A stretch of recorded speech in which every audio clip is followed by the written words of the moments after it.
बिस्मिल्लाहिर्रहमानिर्रहीम, अस्सलाम वालेकुम। आप देख रहे हैं स्पोर्ट्स फ्लिक्स, मैं हूं हमजा शफीक। तो जनाब, tri nation series Pakistan versus UAE आज मैच खेला जाएगा और ये इंपॉर्टेंट मैच है दोनों टीम्स के लिए।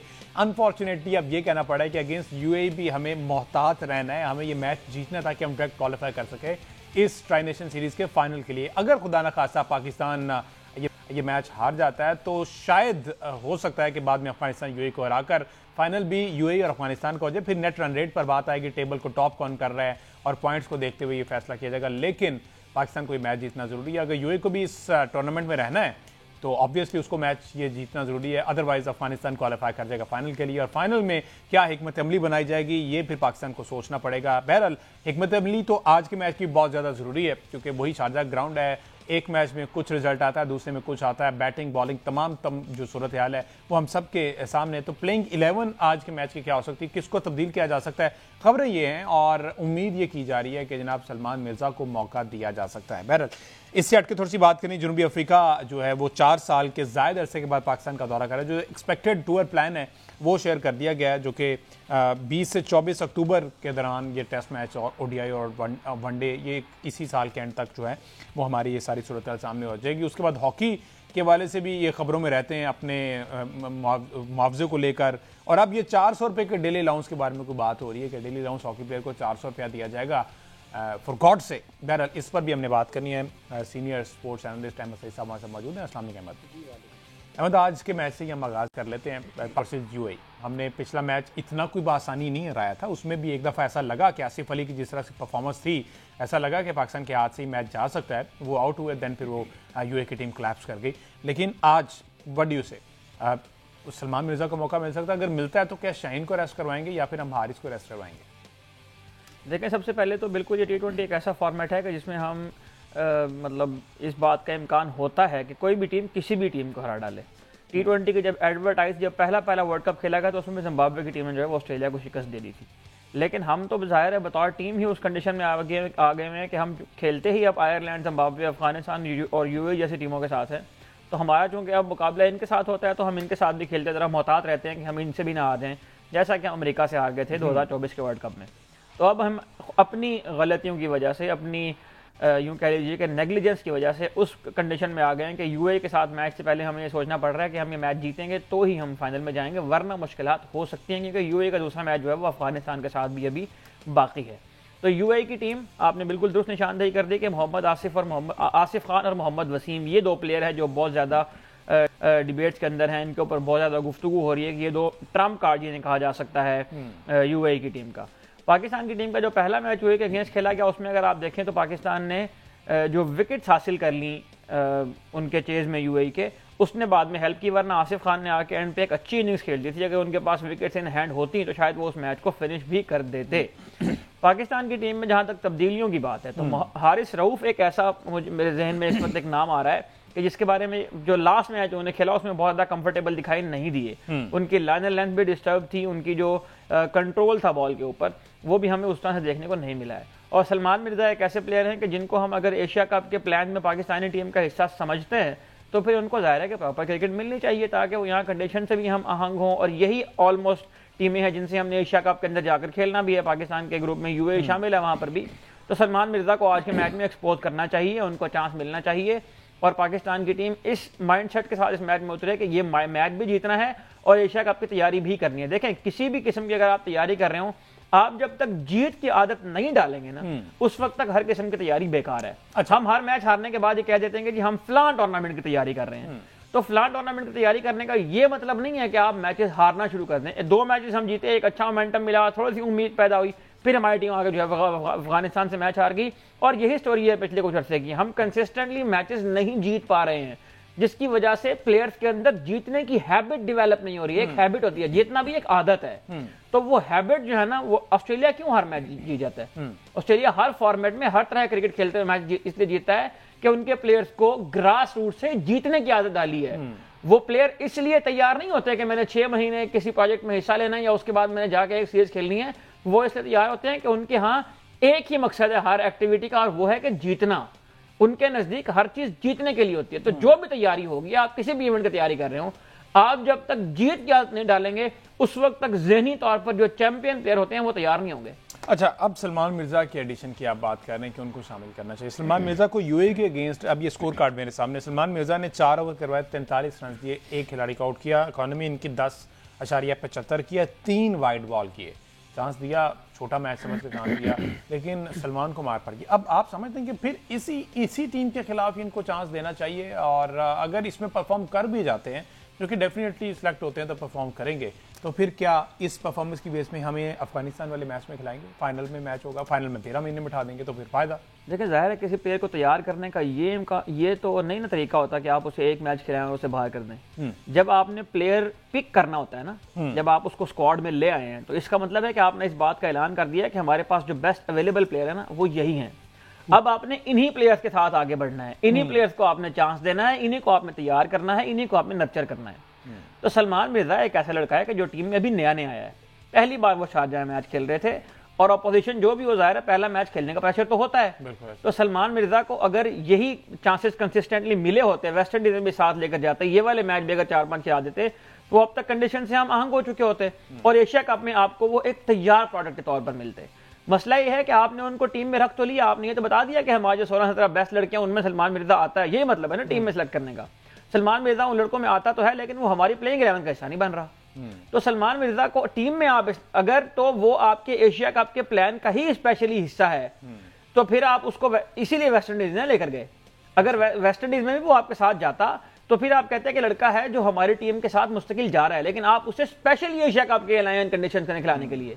तो जब उसको स्पेशली एक टूर्नामेंट के लाए हैं और उस टूर्नामेंट के बिल्डअप के तौर पे आपने ट्राई सीरीज रखी है, तो उस सीरीज में आपने उसे खिलाया नहीं है। इस लड़के को, जो लड़के को आप प्लान करके लेकर आ रहे हैं एशिया कप के लिए, तो उसको चांसेस दें, उसके ऊपर ट्रस्ट करें, उसे कंडीशंस के मुताबिक एडवाइस भी करें, उसको यहाँ बॉलिंग भी करने दें। एक मैच खेलेगा, 2 मैच खेलेगा, 3 मैच खेलेगा, इंप्रूव हो जाएगा। नहीं इंप्रूव हो जाएगा तो टीम से ड्रॉप कर दीजिएगा। उस वक्त आपका टीम से ड्रॉप करना इसलिए भी बनता होगा कि आपने उसे सफिशिएंट चांसेस दे दिए होंगे। अभी तो आपने एक मैच खिलाया उसे, इस एक मैच की बुनियाद पर आप उसे जज करना शुरू कर दें, उसकी जो अकाउंटेबिलिटी है वो अभी से करना शुरू कर दें, ये मेरा ख्याल है कि मुनासिब नहीं है। उसके अगर आप कंपैरेटिवली देखें तो साइम को कितने चांस मिले हैं, मोहम्मद हारिस को कितने चांस मिले हैं, ये वो लड़के हैं जो परफॉर्म ना करने के बावजूद भी टीम के साथ खेल रहे हैं। तो यही आप नए बॉलर जब टीम में आते हैं उनके साथ क्यों नहीं करते आप? आपने सुफियान और अबरार को टीम में रखा, उनमें से आप एक को खिला देते हैं, एक को आप बेंच करा देते हैं। सुफियान मुकीम कितना अर्सा पाकिस्तान की टीम के साथ लगा रहा, अब आके उसको आखिरकार कंसिस्टेंट चांस मिलना शुरू हुए हैं। तो लड़के की ग्रोथ कहाँ गई? लड़के ने जितना टाइम उसके जो फॉर्म लगी हुई थी वो टाइम ज़ाया कर दिया आपने। तो सलमान मिर्जा इनफॉर्म बॉलर है, पीएसएल भी अच्छा खेला हुआ है, जब बांग्लादेश की सीरीज बहुत अच्छी खेला है, वेस्ट इंडीज आप उसे लेकर नहीं गए, यहां पर आपने उसे एक ही मैच खिलाया है। उस एक मैच में अगर उसे रन लग भी गए हैं तो इसका यह मतलब नहीं है कि आप उसे उस मैच की बुनियाद पर टीम से बाहर निकाल दें, उसी की बुनियाद पर ही उसकी अकाउंटेबिलिटी करें और ये कहेंगे इसके पास बस यही है।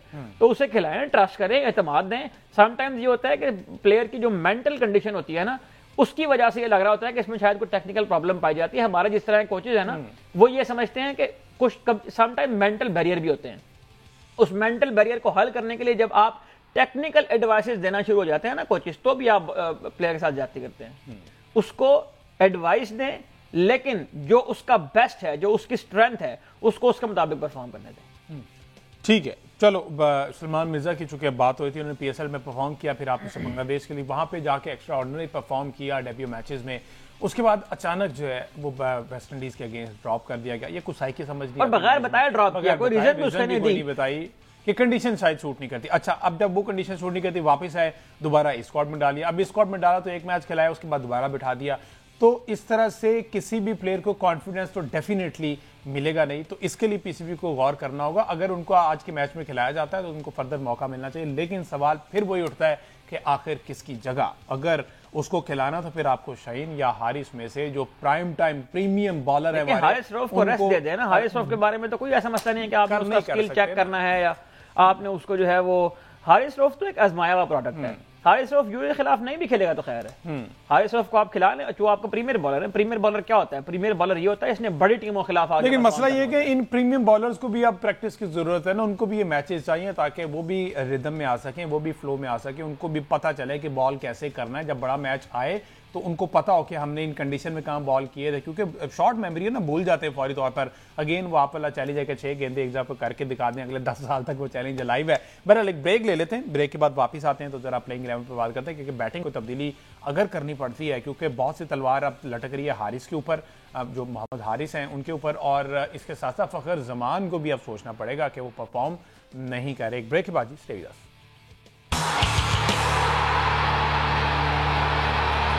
वेलकम बैक जी। बात हो रही है ट्राई नेशन सीरीज के हवाले से, और हम प्लेइंग 11 को डिस्कस करें आज के मैच में against UAE, Pakistan versus UAE, रात 8 बजे ये मैच है।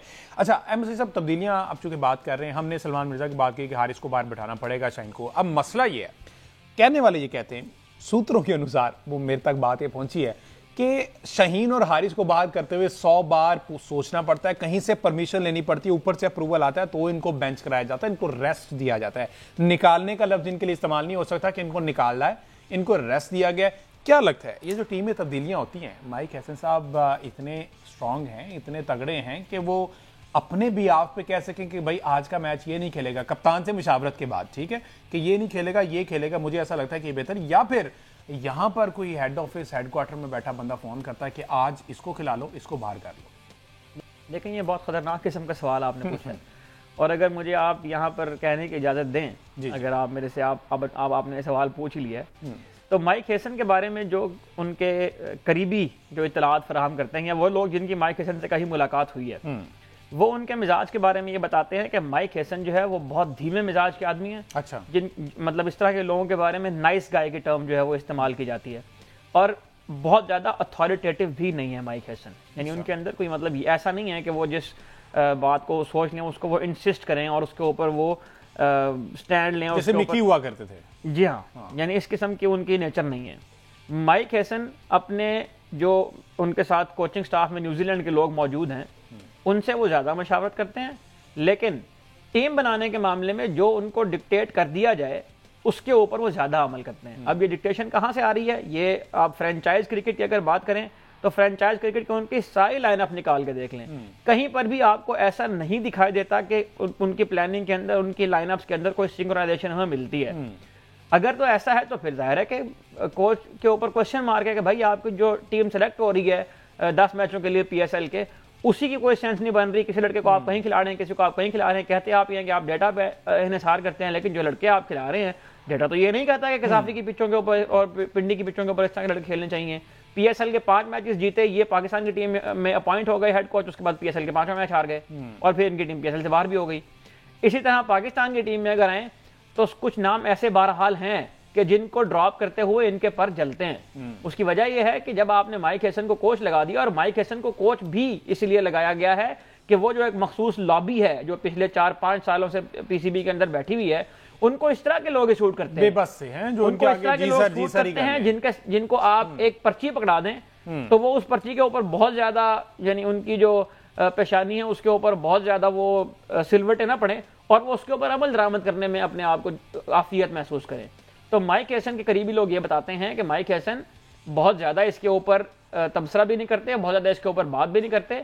जो उनको कहा जाए उस तरह की टीम वो खिला लेते हैं, और जो टैक्टिकल डिसीजन होते हैं वो अपने साथ बैठे हुए न्यूजीलैंडर से करते हैं। इनके साथ तो शायद मेरा ख्याल है कि ज़बान का भी ज़ाहिर बहर होता है, हमारी भी थोड़ी कम्युनिकेशन का मसला है।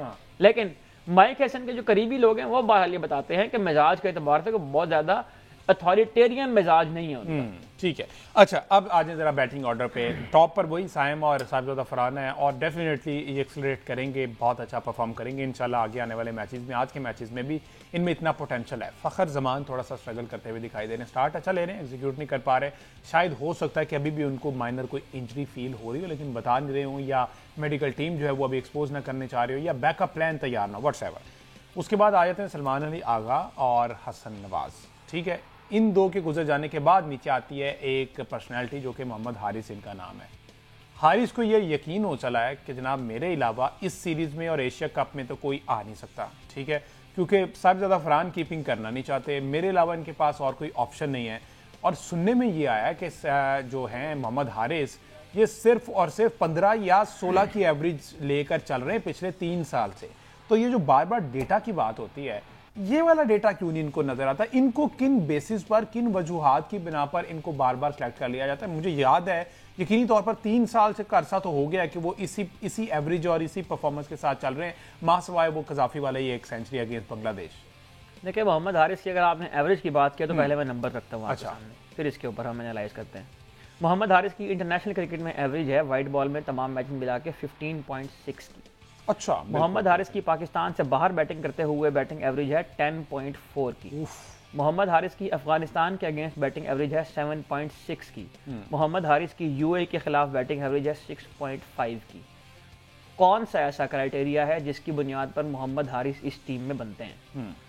आपने अभी मतलब जो बात हम करना चाह रहे हैं वो ये है कि ये जो स्ट्राइक रेट वाली बात है ना, ये स्ट्राइक रेट वाला धोखा जो दिया गया ना पाकिस्तान की टीम को। एक प्लेयर था जो कंसिस्टेंटली रन करता था, उसकी 40 की एवरेज थी, 130 का स्ट्राइक रेट था। उसके मुकाबले में आप प्लेयर ले आए टीम में जिनकी 22 की एवरेज है, 20 की एवरेज है, 15 की एवरेज है, 18 की एवरेज है। वो आप इसलिए लाए कि जिन लड़कों के स्ट्राइक रेट्स हैं, तो स्ट्राइक रेट भी सुन ले। मोहम्मद हारिस का ओपनिंग में स्ट्राइक रेट 110 का है। T20 क्रिकेट में मोहम्मद हारिस का ओपनिंग करते हुए स्ट्राइक रेट 110 का है। फखर जमान का पाकिस्तान टीम के लिए पिछले जो 1.5 साल में उन्होंने क्रिकेट खेली है उसमें उनका स्ट्राइक रेट 117 का है। सलमान अली आगा का T20 क्रिकेट में स्ट्राइक रेट 115 का है। ये लड़के सर्वाइव कर रहे हैं ना टीम में, आ गया ना। और मोहम्मद हारिस को तो आप इस एतमाद के साथ टीम में लाए हैं कि आपने दूसरा कीपर भी रखने की जहमत गवाया नहीं की। तो आप अच्छा, और इससे सीरीज से पहले जो प्रैक्टिस मैचेस हुए हैं उन प्रैक्टिस मैचेस के अंदर 2 मैच खेले गए जिसमें एक टीम के कप्तान सलमान अली आगा थे और दूसरी टीम के कप्तान मोहम्मद हारिस थे। ये स्टैंडर्ड सेट किए जा रहे हैं पाकिस्तानी क्रिकेट टीम में कि 15.6 की बैटिंग एवरेज के साथ, 15 की बैटिंग एवरेज के साथ एक लड़का 3 साल क्रिकेट खेल गया है और उसको आप देख रहे हैं फ्यूचर के कप्तान के तौर पे। इसलिए कि वो इंटेंट शो करता है, इसलिए कि वो ये इंटेंट शो कर रहा है। 2 बॉलों पर 1 रन, 3 बॉलों पर 4 रन, ये रन आ रहे हैं मोहम्मद हारिस के आजकल। 3 सालों में मोहम्मद हारिस की 3 साल की क्रिकेट में एक वो जो डेब्यू पे उन्होंने 28 रन की इनिंग्स खेली थी उसमें उन्होंने 3 छक्के मारे थे, और एक जो कजाफी स्टेडियम के फ्लैट पिच पे आके उन्होंने सेंचुरी स्कोर की थी, जिसके बाद दोबारा से वो एक एजेंडा बेस्ड सिस्टम शुरू हो गया था। उसकी रील्स निकाल के और उसकी हाईलाइट्स निकाल के बता रहे थे कि पाकिस्तान को एक ऐसा प्लेयर मिल गया जो बेबाक है और पता नहीं क्या है। 3 सालों में सिर्फ 2 मैच, उनमें से भी एक मैच में 28 रन आपने किए हैं। ये कैलिबर है पाकिस्तान क्रिकेट का। पाकिस्तान की क्रिकेट टीम इतनी बांझ हो गई है कि ये लड़के आगे पाकिस्तान की टीम को रिप्रेजेंट कर रहे हैं जिनकी 10-10 और 15-15 की एवरेज हैं, इसलिए कि इनके स्ट्राइक रेट मैंने आपके सामने बताए हैं। तो क्या आपने क्राइटेरिया सेट किया और कहां गया वो डेटा जिसकी बुनियाद पर आप टीम बनाते हैं, और कहां गया आपका मेरिट, और कहां गया आपका वो जो शफाफियत आप लाना चाह रहे थे? ये तो साफ लग रहा है कि आप एक एजेंडे के तहत चल रहे हैं। कुछ लड़के हैं जिनको आपने मार्क किया हुआ है, वही टीम में खेलते रहेंगे, इसलिए कि ये भी वो लड़के हैं जो आपकी हां में हां मिलाते हैं। तो पाकिस्तान की क्रिकेट टीम सिर्फ एक आदमी की अना की जिद चढ़ रही, अना की भेंट चढ़ रही है। उस आदमी का नाम आपको ही पता है और मुझे ही पता है, जिसकी वजह से बाबर आजम टीम से निकला, जो कहता था कि पंखे लगा के पिच छुका ली, फिर क्या हुआ? अब क्यों जितवाते आप पाकिस्तान की टीम को? वो जो आपने एक पाकिस्तान की टीम की कॉस्मेटिक सर्जरी की थी ना, उसका ये अंजाम है कि लड़कों से और कहीं पे नहीं खेला जा रहा। तो सिखाए ना फिर इनको क्रिकेट खेलना। यहाँ पे बताए ना कि पाकिस्तान की टीम अफगानिस्तान से क्यों आ रही, क्यों आ जाता है हसन नवाज प्रेस कॉन्फ्रेंस करने, क्यों आता है फहीम अशरफ प्रेस कॉन्फ्रेंस करने, आप क्यों नहीं आ जाते? टीम अनाउंस करने तो आप सबसे पहले आते हैं। ये आप सब जानते हैं कि मैं किसके बारे में बात कर रहा हूं। पाकिस्तानी क्रिकेट टीम को सिर्फ एक मसला हक है इस वक्त, उसका नाम है आकिब जावेद बहरहाल। और ये पिछले 5 साल से पाकिस्तान की टीम के साथ रोल बदल के पाकिस्तान की टीम के साथ हैं। सब तब्दील हो गए हैं, ये तब्दील नहीं हो रहे।